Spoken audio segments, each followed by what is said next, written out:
When I first heard about the project from Night, I went and watched the series, and I was just overwhelmed in a good way with it because it is so intriguing and it is so unique. And knowing how it would translate to live action, I thought would be really special.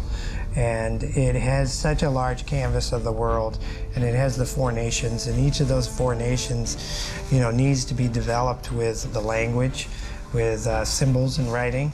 It needs to be developed with societies of people. It needs to be developed with architecture and design and environments that they live in, and answering the basic of questions like, how do they sustain themselves? All that has to be thought about in the design and execution in the movie. One of the biggest challenges that we had was, of course, creating the world. It was a very fortuitous moment when we came to Phil and Judiana and Andrew as sort of the artistic look of the movie and able to then take Night's input and create this world. Once we had it visually and on paper, then we had to figure out how we were going to do it. Pre-production was the easy part. I started with the conversation with Night and animation as a source material. The challenge at the very beginning was to take the animation and be faithful to the spirit of it, but to set it in a real place. What do you think of these locations? Does it look like Vietnam?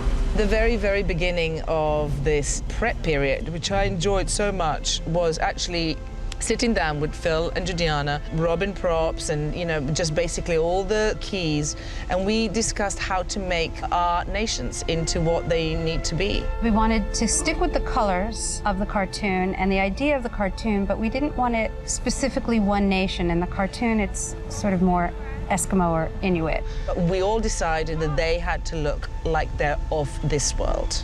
Like you could meet them, you could go to school with them, although you couldn't, they're completely fantastical. The hard task was to keep them looking like they could be living today amongst us. That is the vision of perfection.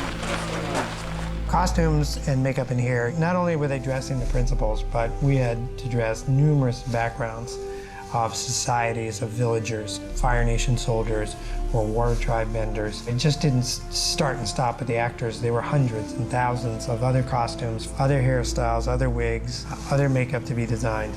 I'm really loving how it's a lot of mixed races, which is even great too. It's like we've represented almost everybody. It's represented like it is worldwide. There's a lot of different ethnicities within every different nation, making it a little bit more real, creating a reality behind it to really define the story. As we developed the aesthetic of the film, we were shying away from any one nationality that was too identifiable. And during that process, we were always trying to shy away from the real straight, iconic Chinese architecture. And then we get to the point like, well, why are we going there if we're trying to use things that are just a little bit oblique? Phil came, showed me all these images from different books and things that he was inspired by, and it was totally different than what I was thinking, totally different. But his influences were so grounded. He would say, this is from an Arabic kind of influence, and this is from an African influence that I saw over here, the things that we will paint on the walls. And he walked me through it, and I saw this incredible kind of possibility for an international vision of an alternate world that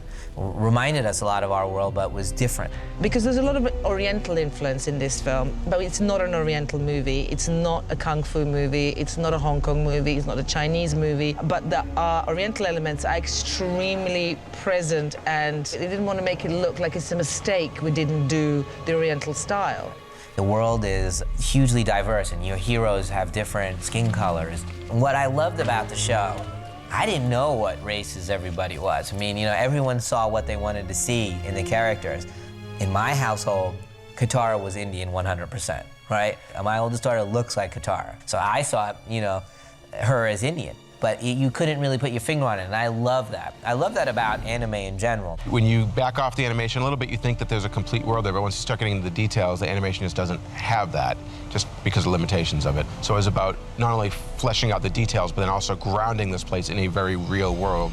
So it was so cool seeing this team of incredibly talented people with great resources go off and do their version of our world. We always knew it would be a different vision, filtered through these other artists. We got to tell the show the way we wanted to, and now it gets to be a new variant, and that's cool to us.